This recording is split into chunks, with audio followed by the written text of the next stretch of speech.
understand the mystery. First take a look at the history.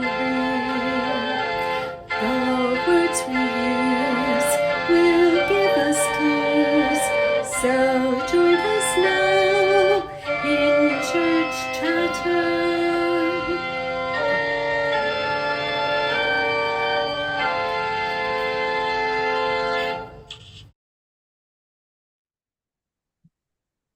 Hi, everybody. Welcome to the Church Chatter podcast, where we unpack a different church word or phrase each week. I'm Sam. I study language and culture. And I'm Dillon. I'm an ELCA Lutheran pastor. In today's episode 59, we're going to talk about fasting, all about fasting, which increasingly is one of my favorite topics to talk about. Ready? Dillon, what have you been paying attention to? This week, I've been paying attention to people being a sounding board for people. Just being someone for someone to give all their thoughts and information to. And What, you've been thinking about it, or you've been thinking about it, but also practicing. It's only Tuesday, but I include the weekend because I work the weekend, and just kind of being a person of presence. And people are constantly throwing things at me, and so what's that like? It's both something of joy because it's part of my job, and I'm a 2. We just did an Enneagram episode, so it's nice to be needed or wanted, and I try to be a calm presence for someone. But it's very overwhelming. I feel like there's a lot of my neurons are going a little wild. But thinking about what does it mean to be a kind of a sounding board for someone. I've been thinking about that a lot. That's a big part of my job. And sometimes not even really saying anything in response, just saying I hear you. And while I have 50 million different people's things, but everybody gets that every day. We're also parents, you know. No, not everybody does get that every day. My job does not demand that of me.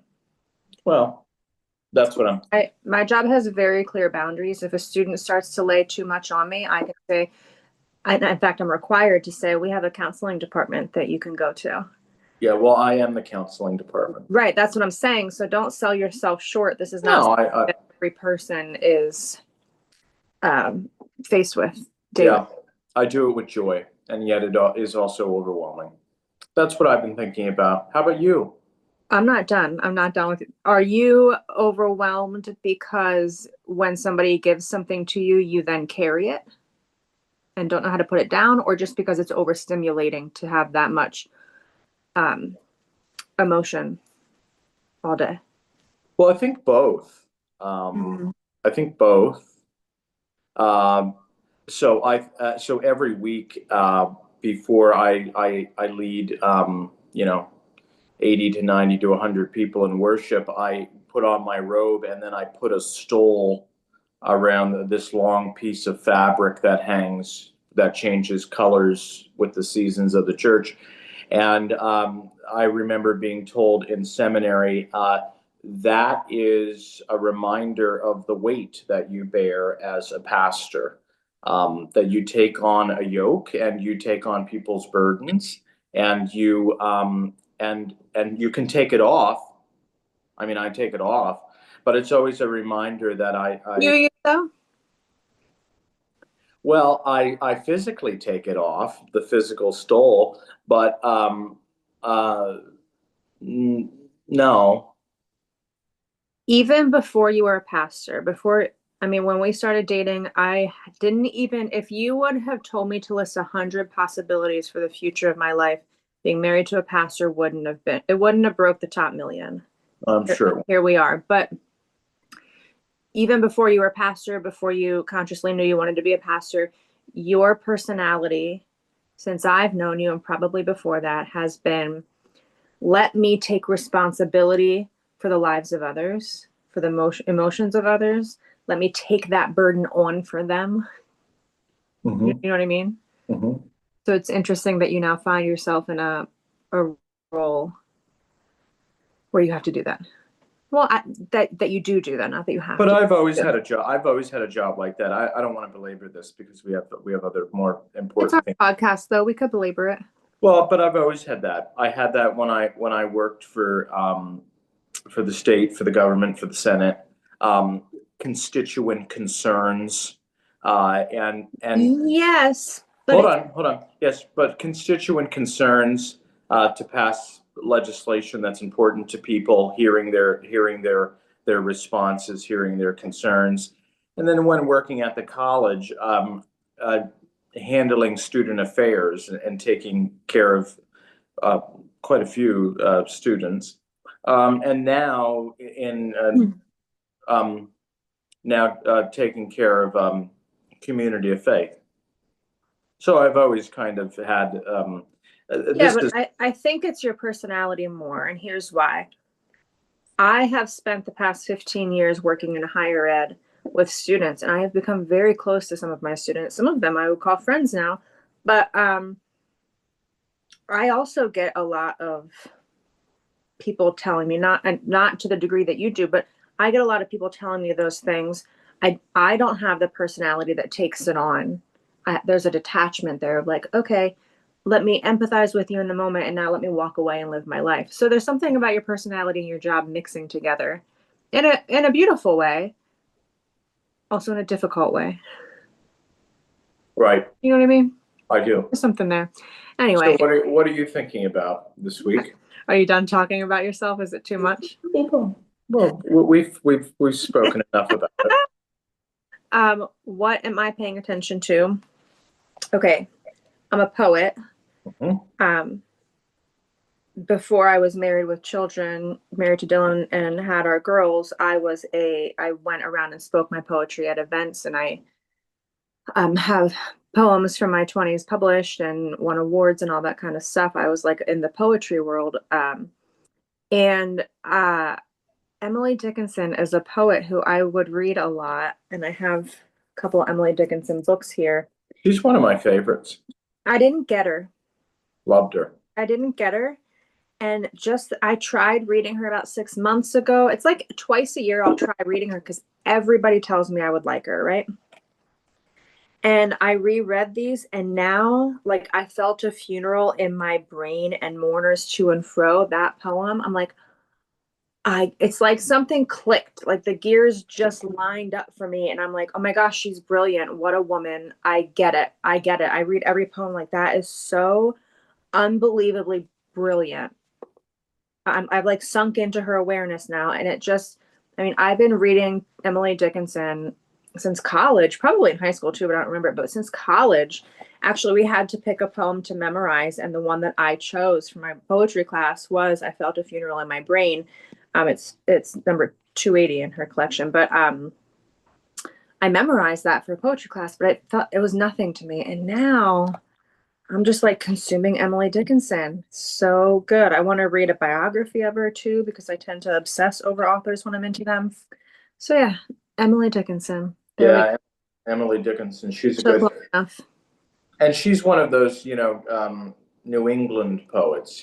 She finds herself in She's that. also very spiritual, very mystic. Yeah, transcendentalist Mhm. movement. Yeah, Yeah. very Yeah. good. There we go. All right, let's talk about fasting. Are you ready? I am. So the reason we're talking about fasting is because it's related to Advent, and Advent this year, it's 2025, is November 30th to December 24th.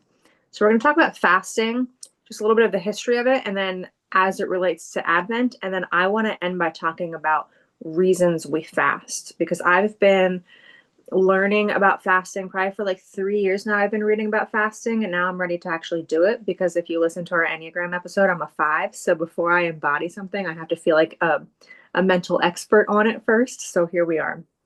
Okay. So the early Christians, fasting isn't just a Christian thing. Christianity didn't just drop onto the earth out of thin air. Jesus wasn't just this rogue person. He was a Jew. Fasting comes from the Jewish tradition, first and foremost, right? So early. Well, yeah. So let me just. You see, not you, but collective us. There is fasting in other ancient religions. Oh, sure. Yeah. Yeah, Yeah. folk religions, indigenous religions. So when you're studying world religions, plural, fasting has always been a religious and spiritual practice, both communally and individually.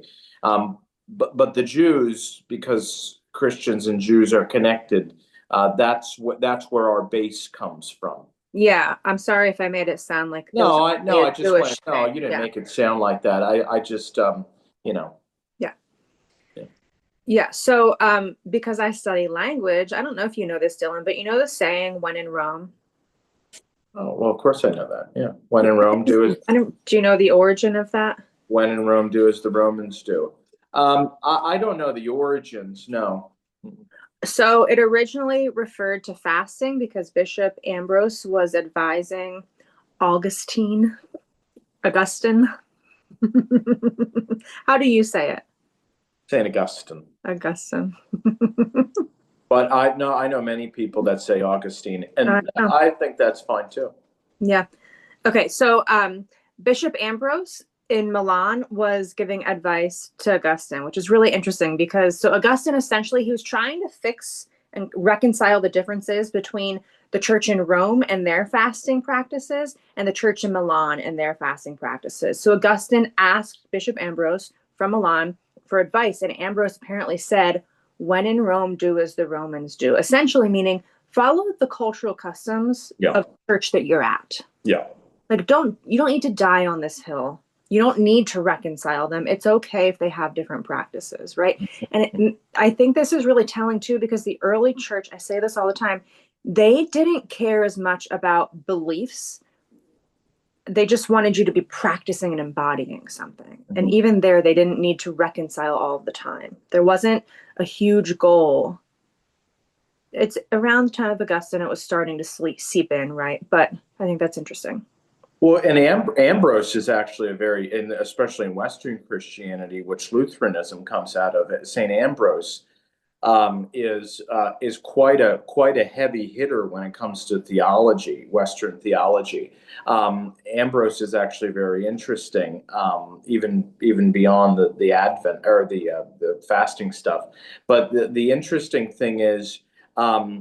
The early Christians, there was a pattern, but the early Jesus followers, I should say it that way, actually. But there was a pattern of fasting, but you're right, it was much more regional and localized. But there was emphasis on fasting. So most Christians or Jesus followers, they were fasting, but it wasn't uniformed at first. Yeah. Like most things, yeah. Yeah. Well, whenever Christianity became the official religion in the Roman Empire in 380 CE, so in the year 380, fasting, obviously, like everything else with Christianity, it became institutionalized. It really became associated with the church's liturgical calendar, and it really shaped practices related to Lent and Holy Week. When we think of fasting, we often think of Lent. Don't eat meat on Fridays. A lot of kids will be like, I'm not eating candy for Lent, right? All that kind of stuff. Even adults do that, I guess, too. But fasting also has a place in Advent. So that's what we're going to talk about. Again, today, this is being recorded on November 18th. It'll probably be posted tomorrow. But fasting, so November 30th, so less than 2 weeks is whenever Advent starts. And it goes until Christmas Eve. Fasting can be a part of that. And in the early church, Advent, it was really treated as this kind of, I like the word penitential. It was treated as a penitential season, sometimes called St. Martin's Lent. So there were fasting and abstinence from different things from November 11th until Christmas. So November 11th was St. Martin's Day until Christmas. And it was often called the 40 days fast of St. Martin, mirroring Lent before Easter. Do you want to talk more about Martin? Well, I can, but also in the Eastern Orthodox Church that has a different liturgical calendar than the Western Christian Church. But the Eastern Orthodox Church, they actually don't observe exactly the 4 weeks of Lent, the 4 weeks of Advent, like the Western Christians do, like we would. But they do the Martin's fast, and then they also, which is interesting, that falls right into something called the Nativity fast, which is fasting up in preparation for Christmas. And the Eastern Orthodox, probably out of most Christians, have the most strict understanding of keeping the fasts. And interestingly enough, I would like to just mention this. How do I want to say this? In the Roman Catholic Church and in the Eastern Orthodox Church, and still officially in the Lutheran Church, Advent is a penitential season. Define penitential for us. So penitential is preparatory and ridding oneself of things that distract oneself from God. So penitent is to confess or to repent of that which draws you away from God. The traditional language would be repent of sin or brokenness or whatever the faith may be. And in preparation for the feast or the festival to come, Advent, that festival to come would be Christmas and Epiphany. Lent would be Easter and Ascension and Pentecost. And so you're preparing for those things. And both Advent and Lent are seasons of cleansing. So therefore, you see the three things. You see fasting, which we're talking about today, prayer, and giving acts of love and kindness to people, sometimes called almsgiving, which is also a part of Advent. Right. And interestingly enough, I'll say this one last thing. The color purple, especially in the Western Church, is a penitential color. It's the color of repentance. The Roman Catholic Church still uses purple for Advent. The Lutheran churches and most Protestant churches have moved to blue, in that they see it as more of a season of hope and penance instead of just penance. So it's the hope to come and the waiting of hope, which the color blue is bright and it points you to something that you're hopeful for, instead of having a more Lenten approach of repentance and somberness, and so the color changed.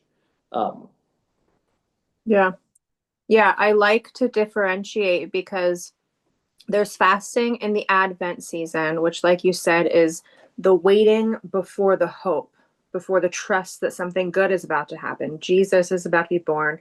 The divine is about to enter humanity fully to reconcile what's happening in the Roman Empire and all this evil political religious stuff going on. And I have wait, to wait. I want to make this point first. And then you have Lent, which is still fasting, still praying, still almsgiving, but the posture of it is now we are waiting, something that's ultimately hopeful, but we are waiting for those evil forces to kill God. Yeah. That's what we did. We killed God. Mm-hmm. Is how the story goes. And I don't want to say I love that, but I kind of love that part of the story too, of like, even whenever we're faced with a message of love and hope, some of us are in so much pain that we can't even see it. We'll kill it when it's in front of us, Right. And we're fasting to prepare for that reality. Right. And even though Advent and Lent do have overlaps, like Advent is sometimes known as the mini Lent or the little Lent. In the church's I don't love that. I don't love that. I know that, but in the church's history, that's what it has. That's what Advent has been known as. And another thing which is interesting, now there's been some differentiating even between the colors. Like I said, in the Lutheran and Episcopal churches in particular, it has moved from the color purple, which is now exclusively for Lent, and it is now blue. Royal blue is the color of the season. But here's an interesting thing, and not a lot of people like to talk about this, including me. However, Advent did not start, and the fasting for it did not start as a preparatory and penitential season for Christmas, but a fasting and preparatory season for the consummation, the second coming, the idea of Christ coming again. And people were But fasting. not in a memory way, they legit thought that Jesus will be back in their life. Yes, And we yes. can't be afraid as Christians to say this out loud. They were wrong. Right, they were wrong, but that's where all of this started. The idea that they were fasting and preparing their body for the second coming of Christ, so that when God met them face to face, there wouldn't be any gook. That was their philosophy. They wouldn't be gluttonous. They wouldn't be filled with fatness. God would consume them fully, and part of that came with fasting. Samantha is very correct. We can still talk about the second coming. That's very much part of the tradition, but we now see that in a different way. Christians had to reinterpret that. And although there are Christians today who still believe in a very literal Jesus will come back on a white horse, first of all, that's not how the earliest Jesus saw it. They didn't think it was going to be this like Jesus on a white horse in the sky thing. However, they did think that Jesus in the flesh was going to come back in their lifetime. And whenever you have generation after generation after generation of it's not happening, you have to start to question that reality. And Christians did that collectively and reinterpreted what that could mean and what, yeah. Now I'm going to say one statement, and I don't take a full stance on this.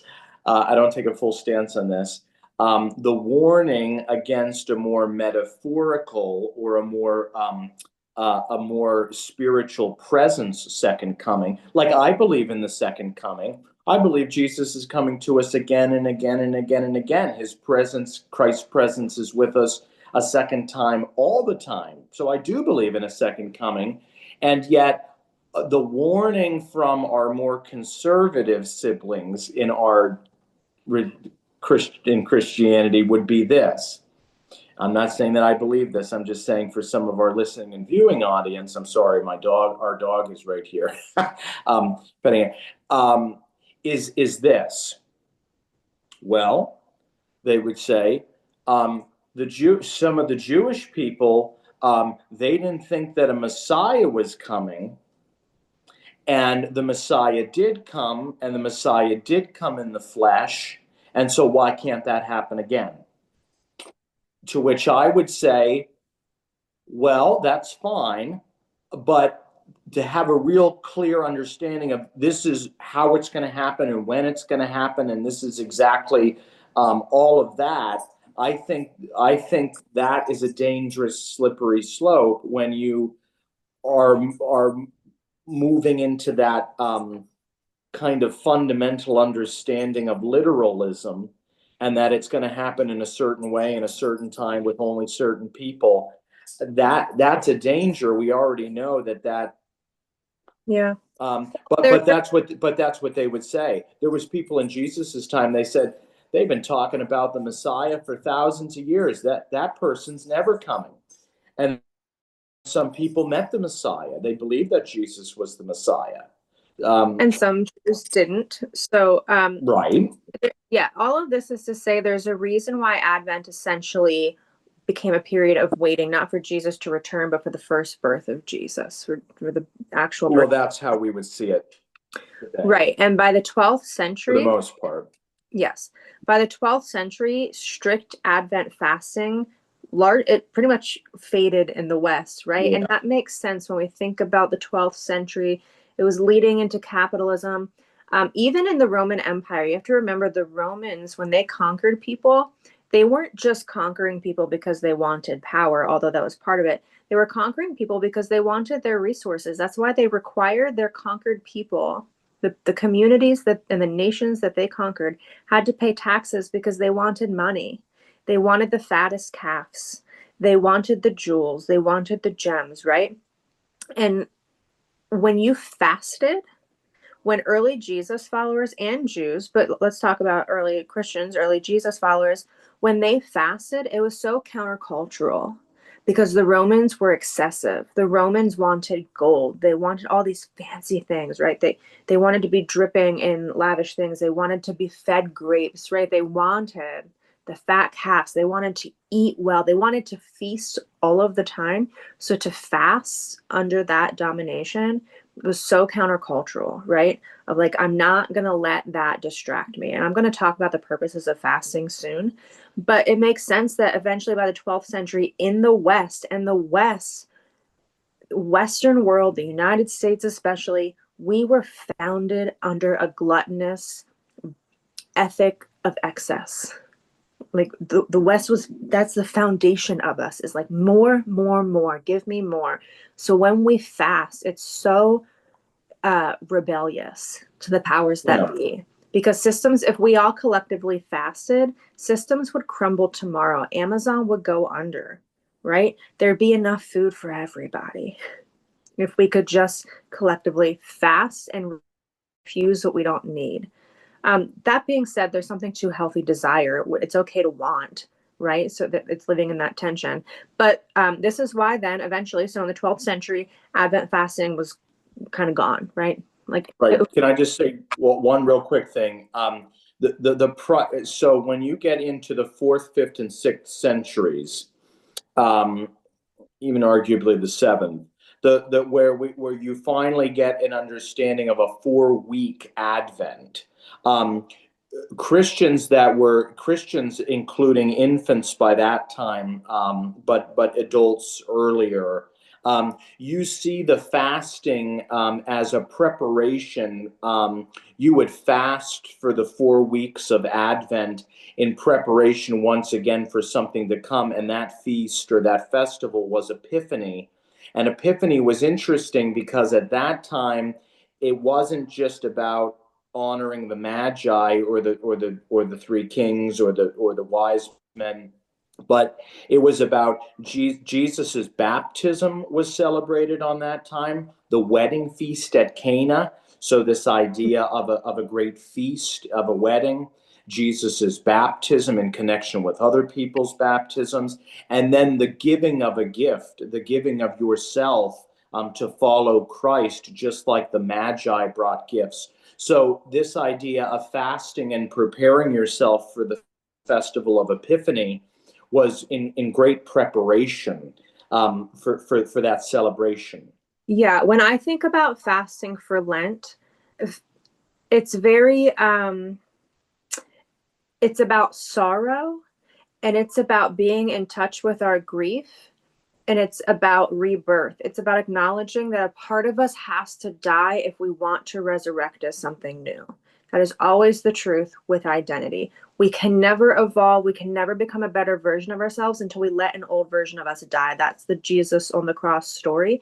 And Lent fasting is very much about getting in touch with that grief to let something die. Yeah. Advent fasting is quieter and more hopeful. Yes. Yes. It's about longing. Yeah. Whereas, so Lent is about letting something die and being in touch with that. And being Advent, reborn. Being reborn. Advent, though, waiting for the birth of Jesus, the birth of Christ. Advent is about longing. Can you stay in the longing so that when the moment arrives, you're actually present to it because you've been looking for it all along? You know what I mean? So I want to talk about the purposes of fasting. Do you have anything else to say about the history of it? No. Okay, so I made a list and then I boiled it down to 8, but there's probably a lot more. I've been reading books about fasting for a couple years now, off and on. So, purposes of fasting. First, number 1, longing. So, this mirrors Israel's longing for the Messiah. The history of the Hebrew people, as told through biblical texts, some of which is validated historically through archaeological finds and history and other documents, right? But as told through the biblical texts is, long story short, They're enslaved, they're liberated. They're enslaved, they're liberated. They're enslaved, they're liberated. They're enslaved, they're liberated. Over and over and over and over again, right? It's just this cycle that they're caught in. This is controversial to say, but it is the story that we have biblically, right? They're enslaved, they're liberated. The God who liberated tells them, live according to my kingdom ethics, where you take care of the lowest among you. They fail to do that because they want riches, they want kings, and they want power. So they're enslaved again, and then they're liberated, and then they fail to live according to kingdom ethics. So then they're enslaved again, and then they're liberated, and then it's all, and I think that's actually the human pattern, is every couple generations we mess it up. We keep on not living according to what Christians call kingdom ethics, but you can call it whatever you want. We fail to take care of everybody. So we find ourselves enslaved to different systems. You know what I mean? But that's the Hebrew story. Do you know what I'm saying, Dillon? Yeah, absolutely, I do. Okay, so one reason we fast is to mirror Israel's longing for the Messiah in the midst of this ongoing suffering. So this invites Christians to practice the discomfort of wanting. And it invites us to feel hunger rather than to numb. We reach for food. We reach for whatever the thing is, because fasting is often food historically, but it can be anything. You can fast from that which numbs you, because it's like as soon as we have a desire in us, we don't know what to do with it. So we reach for that which numbs, which for some people is food. I'm bored and I'm discontent. So I want this thing. So let me shop, let me drink, let me eat, fill in the blank. Let me gamble, let me gossip, let me do the thing that numbs me, right? So we fast to know what hunger feels like. Right? Because we're being invited into the longing that is Advent before the birth of Jesus. Did I explain that well enough? That was beautiful. Okay, number 2, decluttering. Christmas, I'm going to kind of bring it into our own culture now.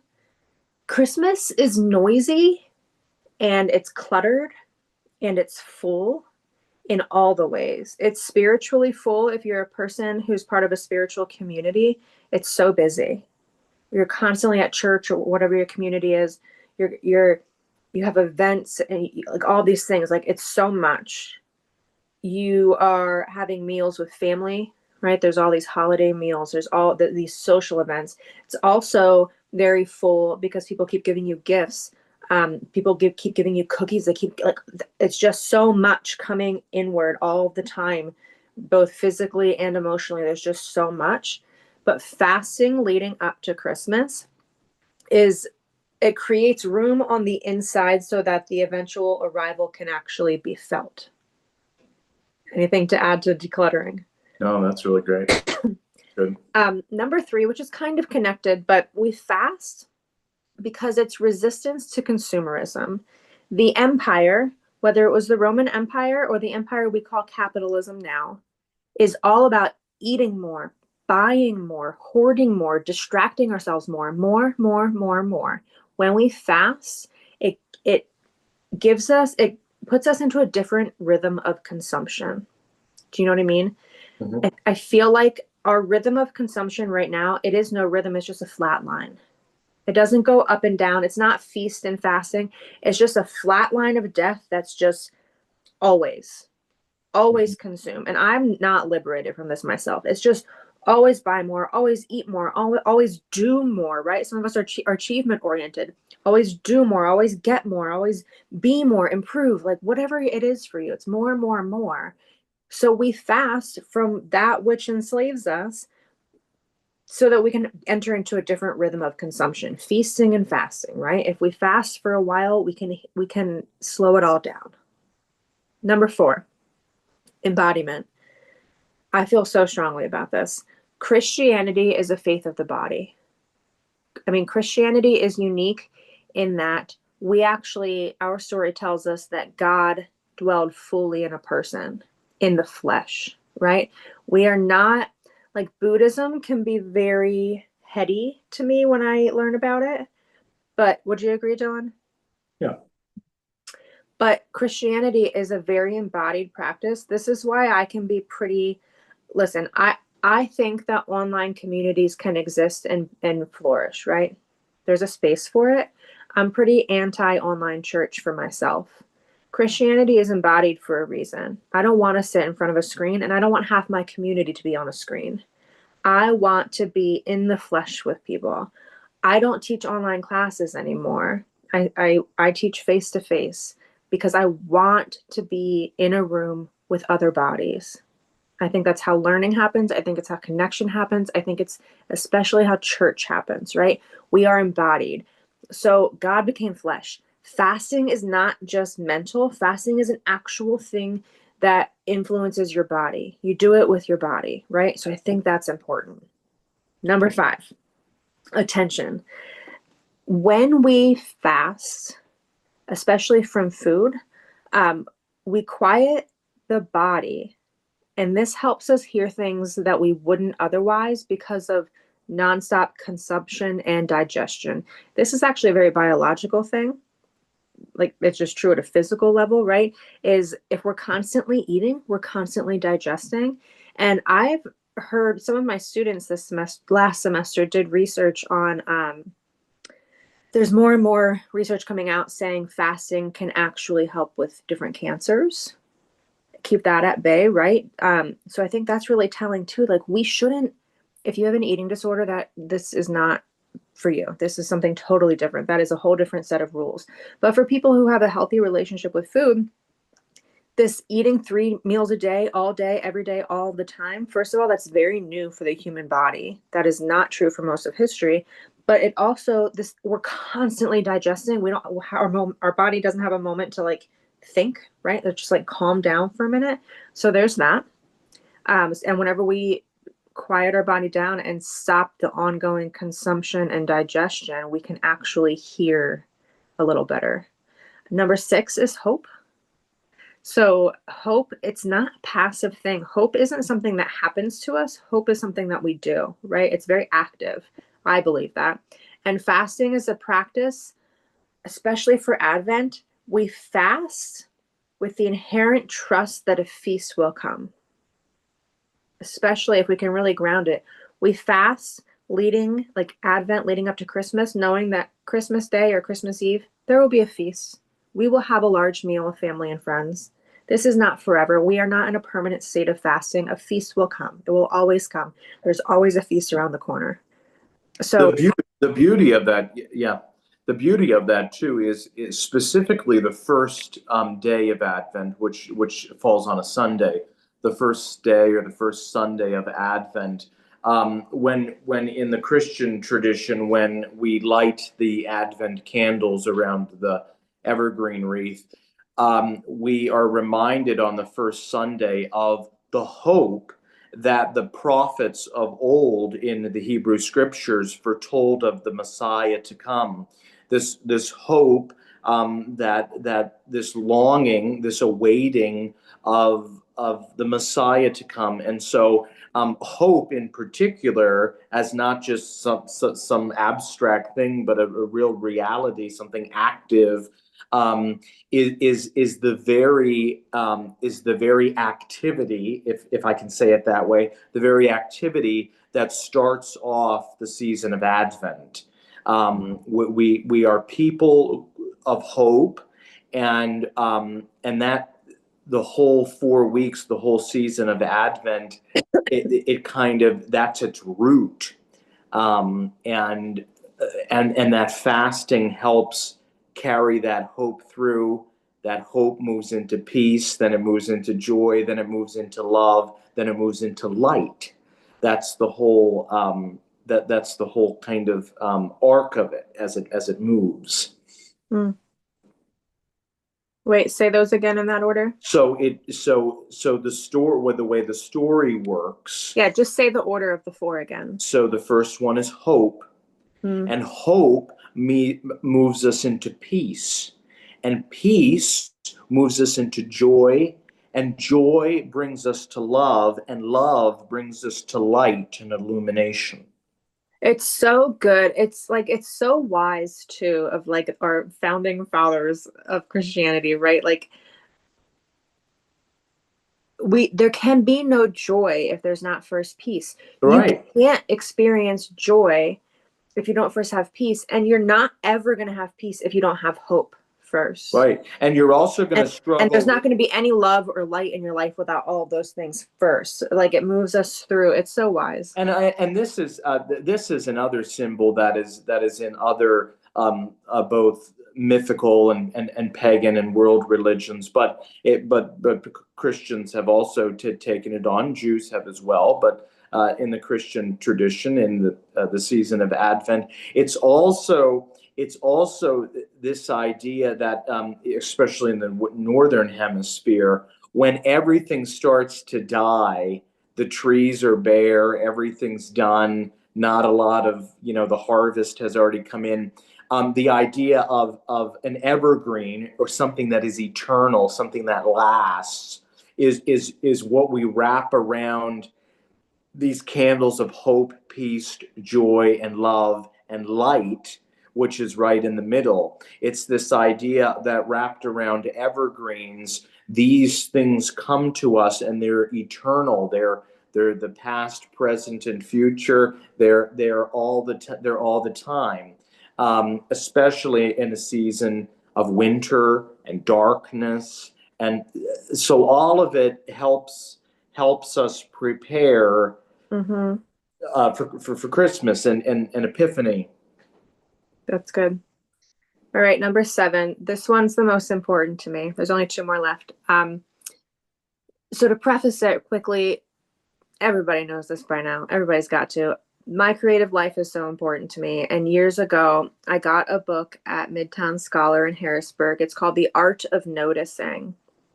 And it's all about how, as creative people, but really anybody in general, the only thing we have control over is our attention, where we give our attention, where we put our attention at any given moment. Is about the only, like, are we looking outward? Are we turning inward? Like, where are we? Who are we paying attention to? What are we paying? What's one of the reasons we start this podcast now with what have you been paying attention to, right? And everything changes after that if you give your attention. Like, the people who are like, oh, the world's just going to shit, everything's terrible. My response to that is often, yeah, but have you looked over here at this? Did you see this really nice person do this nice thing for that person yesterday? Did you see that? Because that's happening too. And it's not in denial of the bad things, but like, where are you going to put your attention? So for me, number 7, fasting can help us redirect our focus and pay attention to the right stuff because of desire, right? So I have this like mini fasting practice that I do every couple of days, where if I'm sitting at my desk working or something, I will just for like 20 minutes, I'll even set a timer sometimes. On Wednesdays, I stay on campus at Penn State and do work in the like common cafeteria thing. And I will sit there for half an hour. I'll set my timer on my phone.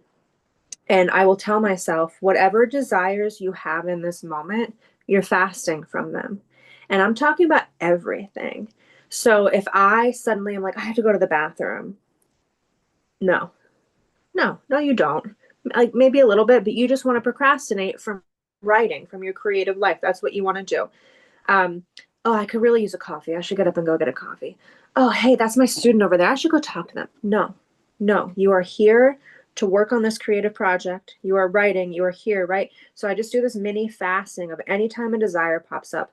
And that's not because desire is bad, but it's because I'm trying to, a little at a time, like recross the neurons or something in my brain to create an awareness of how often I want. I want all of the time. All of the time.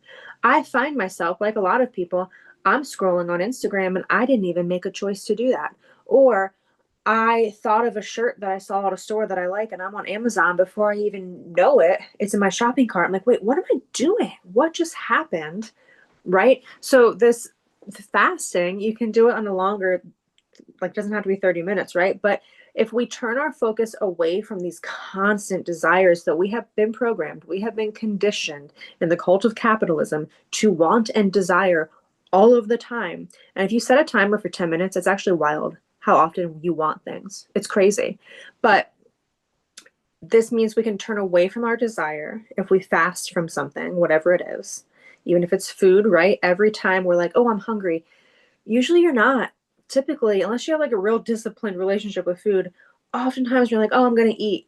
You're not actually hungry. And again, eating when you're not hungry is fine. But whenever you're in a season of fasting, it makes you aware of how much of your life is dictated on a desire that's not intentional. So you can turn towards something more permanent, like prayer, like giving money, like feeding the hungry, like simply noticing the needs of others, or even noticing your own needs. Dylan. Okay, okay. All right. Okay. But noticing your own needs, even if you're somebody who's like depriving yourself, like, okay, what do I actually need in this moment if I can quiet all the other stuff, whatever it is for you? Do you know what I mean? Yeah, I do. I have one. What was that? Go ahead. I think too, I have a couple of examples here, but I think a lot of times some people or many people will think that fasting is like an all or nothing too. They think it has to be rigid on one side or the other, kind of a binary thing. That's not how fasting has ever worked, nor should it. There's all different types of fasting. Um, and you can I hate to put it like this, but you can mix and match different things. I mean, um, you know, Judaism in its tradition fasted on Tuesdays and Thursdays. So Tuesdays and Thursdays were their fast days, their historic um, religious fast days. As the Jesus communities started to kind of grow in the early days, and then as they got more formalized, instead of Tuesdays and Thursdays, they were Wednesdays and Fridays. So the historic Christian fast days were Wednesdays and Fridays. Interestingly enough, in the seasons of Advent, but much more so now in Lent, the fast days are on Wednesdays and Fridays. That's when most people still fast, especially in Lent and Advent. And really, kind of a almost universal practice of fasting can be seen in both Protestant, Catholic, and Eastern Orthodox Christianity. In all three of those branches of Christianity, you can see kind of a through line that most Christians, regardless of denomination, will do either some type of fast, whether it's a partial fast, a complete fast, an abstinent fast. They'll do it on Ash Wednesday and Good Friday. Those are the two most universal fasts in Christianity: Ash Wednesday and Good Friday. Most of the time, the fasting and Advent, like Samantha has said, has kind of dissipated. But that's a shame because it's fasting and it's kind of in a different posture, and it can be very healthy and spiritually um, uh, uplifting. Do you want me to give some of my examples quick, or should we just? Can I give my last one? Oh yeah, I'm sorry. I have one more reason, number 8 for fasting: time travel. Mm. Because we join our ancestors in this ancient practice, right? So if you remember that a worship service and liturgy and spirituality in general has this component to it, if you can wrap your brain around this, where time collapses in on itself. Whenever you enter the spiritual realm, I know I'm getting woo-woo here, but I don't care anymore. Whenever you enter that realm, when you have those moments where you dip into that other realm, maybe perhaps you know this as the quantum gap. But whenever you enter that realm, time is not what we think it is, right? And I like to think of church as that. I like to think of spiritual practices as that. Of like, I'm joining this community of people who come before me. Ancient Jewish people practicing the Sabbath and fasting. Early Jesus followers in their home churches under the oppression of the Roman Empire who are fasting under that regime. We're entering a long line of not only people who came before us doing this practice at the same time, like during Advent, right? This I mean, generations, thousands of people around the globe for thousands of years joining together at the same time annually with the same energy and posture of longing and waiting for something and fasting, abstaining from something. That's not nothing. But then also in the other direction, I think of my children. Like, will their grandchildren, will my great grandchildren, when I'm long gone, be fasting at the same time of the year, watching the death of the trees and thinking about the Jesus story, abstaining from something that distracts them? I mean, I like that. Like, there's something there. Like, we're dipping into a land without time here, a realm without time, where we get to actually be in community with people who are dead and not born yet. And that's pretty cool. Okay. Yeah. That's all I've got. So go ahead, whatever else you want to add. No, so I kind of we talked about Advent, the season of Advent, the season of Lent. Those are the two seasons in Christianity, for the most part, where you see a healthy amount of fasting. But there are two other. Well, there is quite a few of them, but I want to just focus on these last two, and not very much. When you get into the 11th and 12th century and kind of beyond into medieval Christianity, there always was a heavy emphasis on the celebration of communion, right? And as that celebration of communion continued to evolve, you had this understanding, at least most did, that in that bread and wine, the real presence of Christ is with you, right? Is in that bread and wine, and when you eat that bread and you take that wine, you are brought into communion with the divine, and the divine is fueling you and giving you strength to continue in connection with God and neighbor. So this idea is, it's not just bread and it's not just wine of remembrance, but it's this real presence of the divine, of Christ, feeding you to continue the work of the kingdom. What ended up happening with that understanding of the Eucharist or communion or the Lord's Supper was, in order to prepare for that, there was three things that kind of should or need to happen. Number one was fasting. It was the Eucharistic fast, it was called. In the Lutheran Church, it is in our catechism.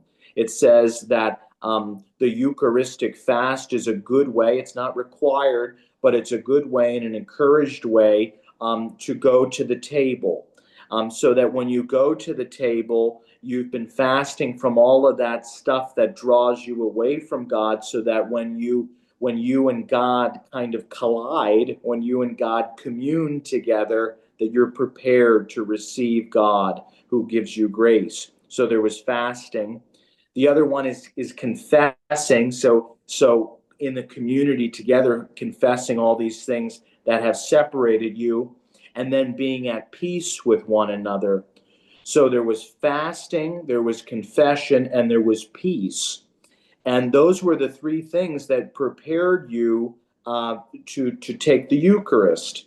Those things are still all official, but it's kind of more on an slightly individual understanding of how you do that. The Eucharistic fast in most Protestant traditions, even including the Lutheran Church, is almost completely gone. Nobody talks about the Eucharistic fast. We've kept the peace and the confession, but the Eucharistic fast, most people don't even know about it. So that's the first thing. And then the last thing is something called the Daniel fast. And this comes from the Hebrew scriptures, the Old Testament, and the Daniel fast. And you can find this in Daniel chapter 1, verses 12, and Daniel chapter 10, verses 3. It speaks about the keeping of a fast. Again, connection to the Jewish people. It's a diet of fruits, vegetables, nuts, legumes, and water. It excludes meat and rich fatty foods, no wine, so no alcohol, and no sweet treats. So if you look at how the fasts have evolved, especially with the seasons of Advent and Lent, you see that a lot of this Daniel fast has also been connected. People will not eat meat on Wednesdays and Fridays, particularly Fridays. And part of that is they were preparing for a literal feast. Yes, they were because preparing. they didn't have all the sugar, Right, and lard, and the right, access to beef that we have now. right. They were saving their resources so they could have a very large feast and celebration. So I'm fascinated with foods and recipes that come out of religious traditions, right? And one of the things that's interesting that comes out of the Advent fast, there is a linkage between fasting from sweet things and rich meats and all of that stuff in preparation for Christmas. Number one, because there was a lot of poverty and you couldn't have those things, but also there was the religious fast in preparation for Christmas and Epiphany, so you wouldn't have them. And that is one of the ways how you got how the mincemeat pie has evolved. It was this rich, meaty, savory, sweet, lots of rich spices. So you wouldn't have any of that before for almost 4 weeks, a long time, and then you would feast on that. The same thing with the Lenten tradition. That's how you get things like hot cross buns and sweet rolls and sausage and kielbasa and ham and eggs and butter and all of that stuff that we eat at those holidays comes from an abstinence of that during these preparatory seasons. Um, and if you look back to the Daniel fast in particular, you'll see that it is kind of this more it is almost completely a vegetarian diet. Yeah. Of, again, fruits, vegetables, nuts, legumes, and water. Yeah. So if you're thinking about fasting, I want to give a couple examples and then we can end of things that you could fast from, but also logistically. I'm not a fasting expert, but I have been doing it for a few years and I'm really getting into all of it. But you can't, I mean, I guess you could, but when you fast from something, it's not just about abstaining and turning away from something else. You have to be intentional about what you're turning towards. And I say that because, I mean, this is true in anything, like addicts in recovery, they just have to transfer their addiction, their focus somewhere else, right? That's why so many addicts become obsessed with working out or they become obsessed with their work or something. You have to transfer your attention. The energy that was going towards that thing, if that energy doesn't go away, you have to figure out where to direct it. So, for example, I'll talk about some of the things that I've fasted from. I don't know if you want to jump in too, Dillon, but 2 years ago, Sophia, our 3-year-old, was 1. And I was weighing myself really obsessively. So I fasted from the scale, but it wasn't as simple as just fasting from the scale. This was during Lent, not Advent, but still, I had to, every time I wanted to weigh myself, I had to take that energy somewhere else. And I was really struggling with embodiment at the time. So I would do something to make myself feel embodied at that time, whether it wasn't just exercise, but it could be like go for a walk around the block. I'd like pick up weights and just do it quick. I'd just put my hand and like on my chest to feel my heartbeat, something to be like, okay, I'm here, I'm right here, right? So like I'm turning away from this detachment from my body and weighing it all the time as if that matters and being embodied, right? Like turning towards something else, because that was really distracting me from a lot of important things at that time. I've fasted from booze before, and I found that it was a lot, I don't want to say easier, but it was made possible by every time I wanted to reach mindlessly for a glass of wine or something, we had seltzer waters. Do you remember that? Yeah. And we would drink a seltzer water, but I wouldn't just drink the seltzer water. I would sit down and be really intentional and like have an experience with the seltzer water to kind of break that mindlessly grabbing something. We abstained from meat once, actually multiple times. Yeah. And I really started to shift my attention towards recipes with vegetables, because for me, it became a really spiritual experience to like cut produce. It still is. There's something about cutting vegetables and like a recipe that's really heavy in produce that I really love. So I turned that into a practice of like, okay, we're not going to eat meat, but I'm going to look up all these. I got cookbooks that were meatless, that were like plant-based. We did that for a long time. I have done two recently, like mini fast. One is I've been fasting from breakfast. I've been doing this for like 6 months. And that really helps my focus. So there's that. And I think that's what I might do this Advent, is just keep on not eating till 1 p.m. every day, just to notice that longing. And then I have been doing mini fasts. I'm embarrassed to say this, but it's true. So whatever. Mini fasts from judgment of other people. When something happens and I find myself judging, because our brains are designed to do that, I notice it, I quiet it, and I instead, in my own head, will tell myself something very delightful about that person, something very like charming about that person, like a strength that person has, a thing about that person I wish I had, a thing that we have in common. So again, I'm saying that because it's not only about fasting from a thing, it's also deciding what's going to fill that void. When I want to reach for the wine, but I'm trying not to reach for the wine this Advent season or whatever it is, because I want to be in touch with my longing, waiting for the birth of Jesus, however you're going to do it, however you're going to think about it, what am I going to do instead? Because just walking away, you're probably going to obsess over the wine. You have to fill that void somehow. What's it going to be filled with? For a lot of people, it's prayer. That's the obvious one in the Christian circle. I'm not a very prayerful person. I shouldn't say that. I don't think that's true at all. No, it's not. I think that the traditional ways we think about prayer. I want to. Wait, I think the ways we think about prayer traditionally make me very uncomfortable because I wasn't raised with it. Go ahead. Yes, I think I need to pull rank here. I think you are actually deep. Pull rank? What do you mean rank?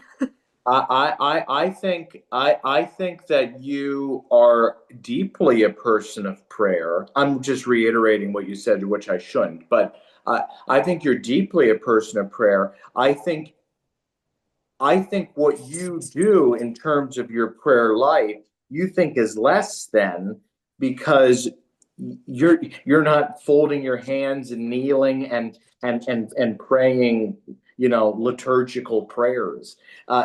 That's not that has never been what prayer has only been. I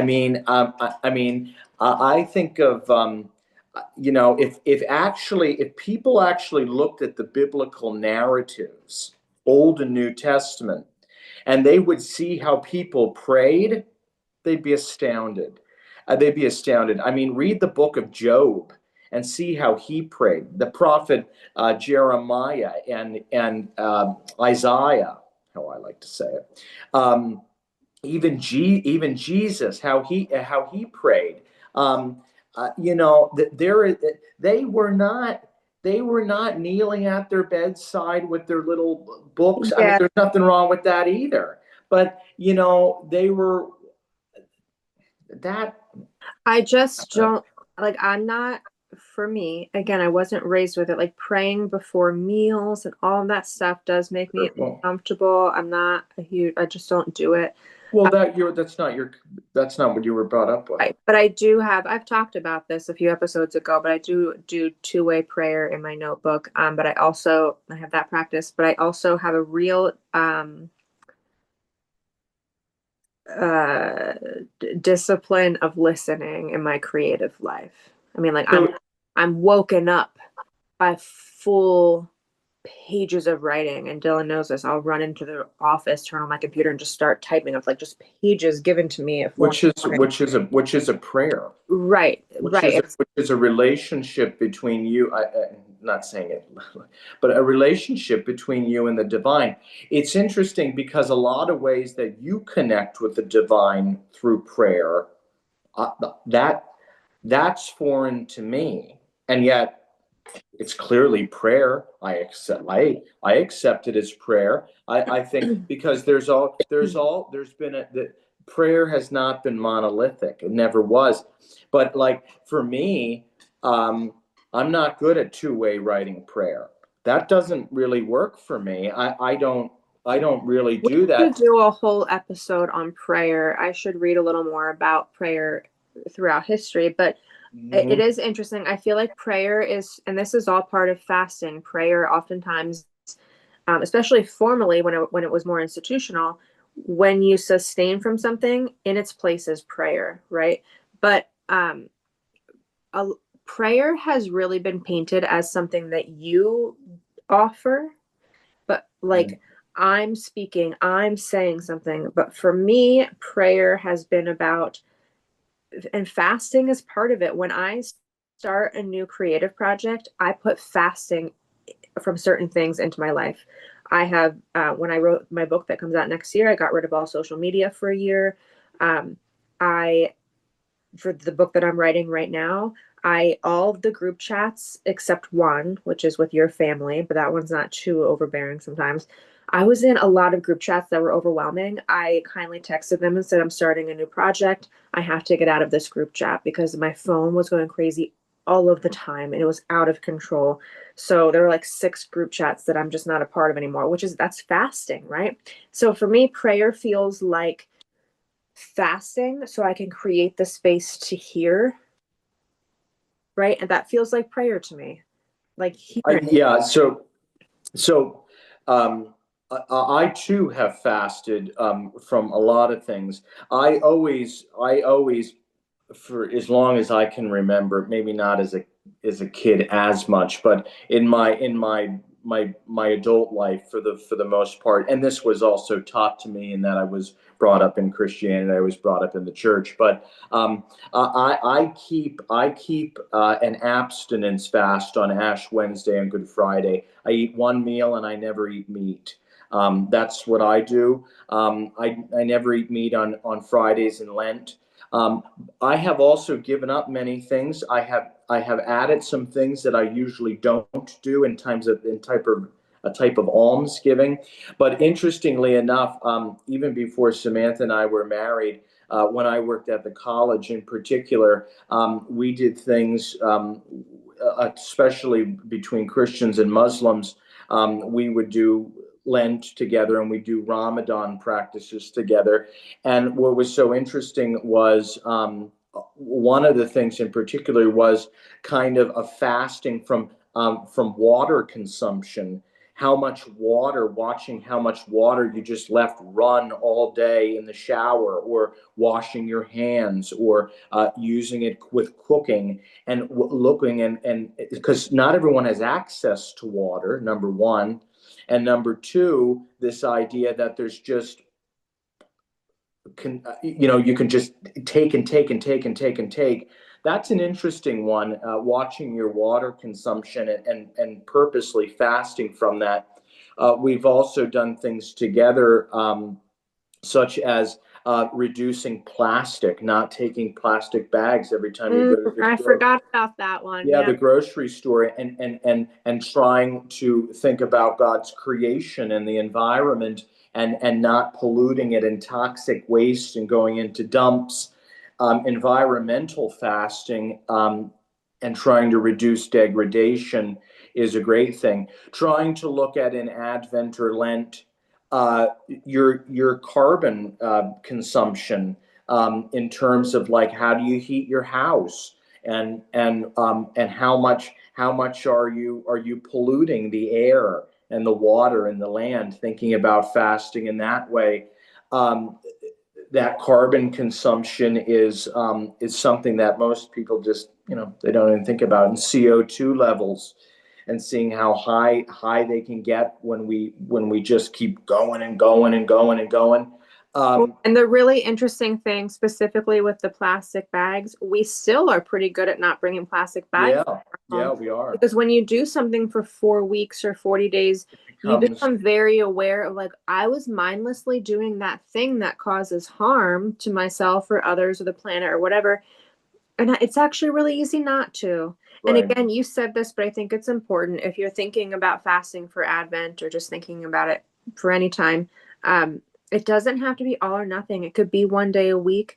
I actually think all or nothing could be problematic because if you're like me, which I think a majority of people are in this way, if you mess up once, you think it's all done.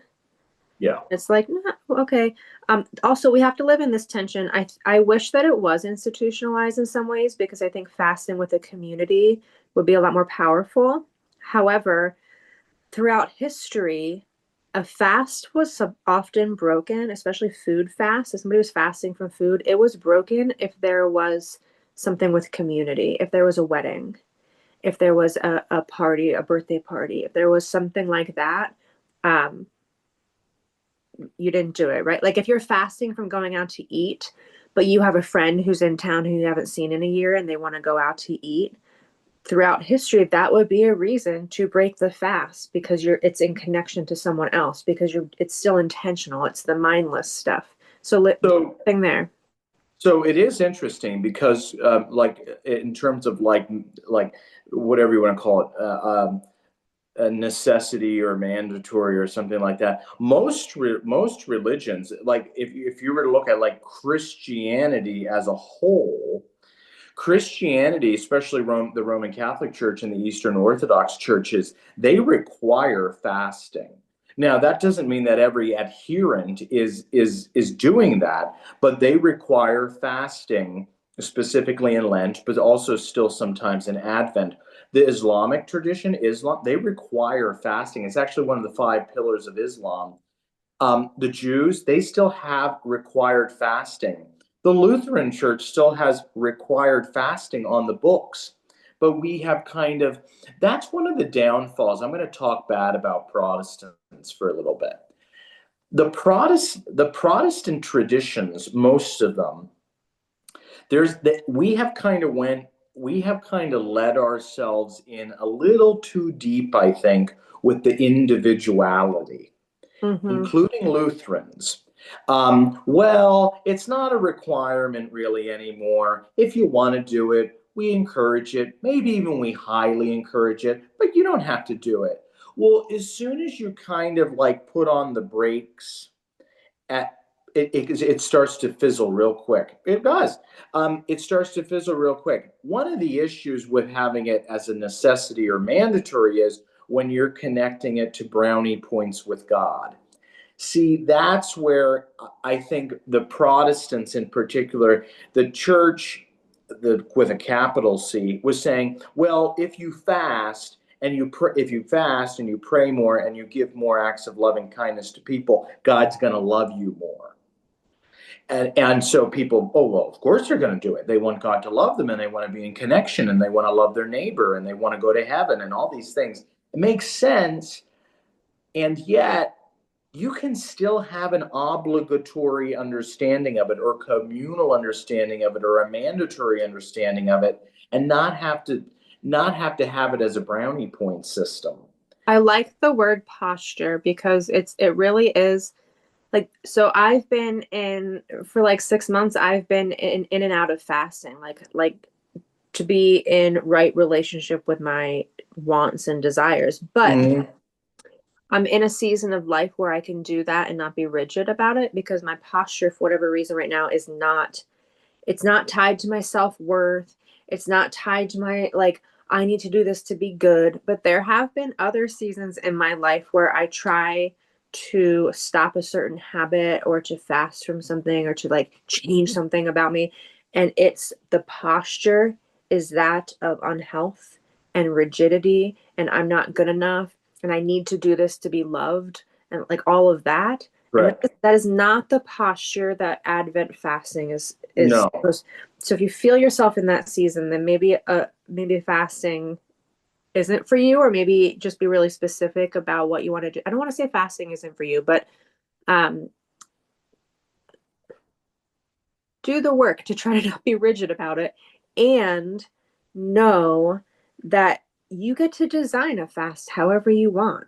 It can be just no meat on Fridays. It could be, oh my gosh, for whatever reason, this is hypothetical, but like, oh, I've been eating so much sweet food like all summer long. I just like can't stop. So decide 2 days a week you're not going to. Just 2 days a week, right? Not a big deal. Like just start with something and see how that feels.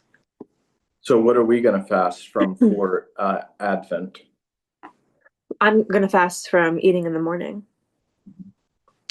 What I should fast from that would be very good for me and my spiritual life and our home life would be losing patience with our children. But I'm not ready for that.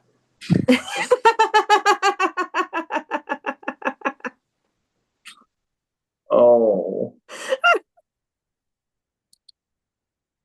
I'm not ready. I've been trying. I'll give myself like a couple hours. It's not like I'm like losing my mind and have like a hot-headed temper, but anybody who has children who are 3 and 4 like hours understand I don't have like Dillon likes to feel needed. There's something about his personality where right, Dillon, there's something about you where you like at some level to feel needed and wanted, right? Yeah. I do not. I don't like to be wanted. I don't like to be needed. It's just not how I'm built. And children want and need you all of the time. And I love them. And I'm here. I will fulfill that want and need for them. It is my job. I'm here. I even like it at some level because they're my children and there's a biological pull there, right? So like there's all of that complexity in there.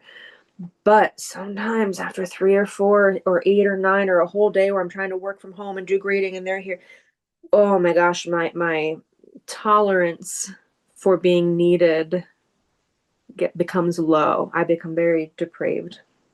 So maybe for Lent next year, that will be, I have to work up to it though. I have to be prepared so that my posture is not that of, I need to never lose my patience to be a good mother, because I think that's unreasonable and I'll just feel like a failure. Do you know what I'm saying? I do. So it wouldn't be the right posture right now for me to try to fast from losing my patience. Mm-hmm. Mm-hmm. And I also have to figure out a better habit of like, okay, I'm about to lose my mind. I'm about to yell. I'm about to be snippy with my children when they haven't actually done anything wrong. I have to figure out what do I do? Do I walk out of the room and take a breath? What do I do? I have to think about it. So maybe for Lent, but I'm going to give up breakfast. I'm going to intermittent fasting it's called, but I'm going to keep doing that I think through Lent because I feel really good. I'm like aware of whenever the hunger strikes of like, and it's not perfect either because there are times when I do eat at like 9 a.m. if my blood sugar really drops and I'm like teaching or something, I have a snack, right? So even that is within reason. What are you going to fast from? I've been thinking about it since we had a conversation a week or two ago. I've actually been thinking about a lot of it. I just haven't really overly shared it. I think two things in particular. Number one is I think I'm gonna not that I mean not that I drink a lot because I don't, but I don't think I'm going to drink any alcohol for the 4 weeks of Advent. And so then when Christmas time comes, not that I need to make up for it, but it'll be a little bit more of a fulfilling and rich time in the Christmas season. And then the other thing is I have almost a compulsion with my work, with my vocation, in having the need to respond immediately. And I've been thinking about that for almost 2 weeks now. And I've kept it silent because I didn't really know what to do with it, honestly. And I knew that we were coming up with this podcast. We talked about doing fasting. And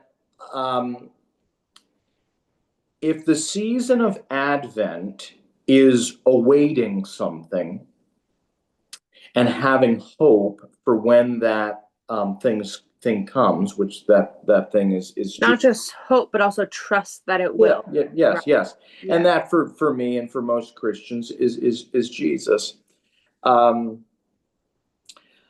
I am awaiting things all the time. And sometimes as I'm awaiting things, my hope has dissipated because I'm constantly awaiting the text message, awaiting the email, awaiting the phone call. I know that it's going to come and I can't take it because it's coming at me in all areas. But for me, the story of Jesus is one of not only hope, but one that does indeed put me at peace, that brings me joy, that points me to love and lights me up. I look forward to that. So in the season of, I need you to ground this because I don't. Do you mean like hold when on. when someone calls you or emails you, you feel like right now, like it's been 2 Yeah, hours. I mean, even if it's at 10 o'clock at night. Now, if it's an emergency and someone has died or something, I mean, obviously, yes, yeah, the funeral director call, of course, yeah. But sometimes it's just a question, or it's not an emergency by any means. It's a good it's a good thing in terms of I mean, I love that people reach out to me, but if it's after dinner time, and it's not an emergency, it can wait. I can relax, have dinner with you all, go to bed, sleep, and not have to always be available. And so for the next 4 weeks, starting on the 30th, I'm going to try my best to, especially after dinner time and then until I wake up and I start my work day, not do any. I'm constantly doing emails. I'm constantly checking my email. Text messages are coming. You know I this. know.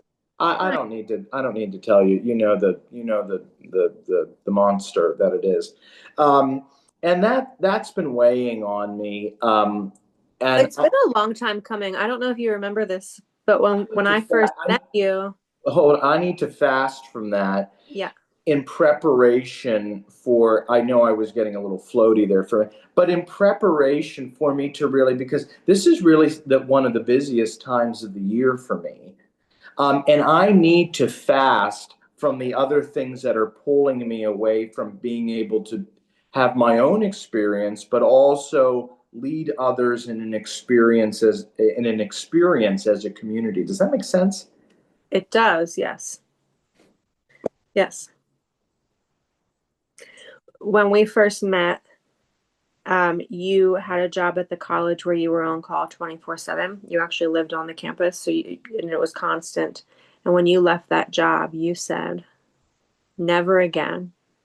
Never again will I have a job where I am tied to my email and my phone, where it's people can reach out to me and I'm on call all the time. And it's funny because it took less than 10 years. It took less than 3 or 4 years, honestly. And you've come full circle and you're back. So I think it makes sense that you want to be intentional with it.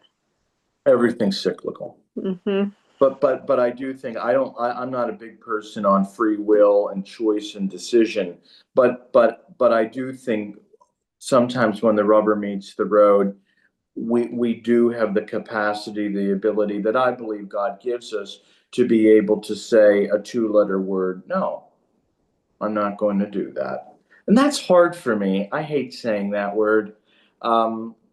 I'd Yep. much rather say yes. Favorite word. This is the issue with me in terms of fasting, and even beyond that. But I have the issue with saying yes and then being resentful. And that's not the right, we're talking about posture. That's not the right posture. I would much rather say yes and not be resentful, or no and not have anxiety. Does that make sense? Mm-hmm. Yeah. Yeah, I mean, fasting's all about intentionality. Can you be Of course it is. intentional with your behaviors? Can you be intentional? Yeah. This was a wonderful episode. Yeah, I could talk about fasting for a long time. I know, but I think we Yeah. went way over. Over what? Well, All right. Stay curious. stay curious.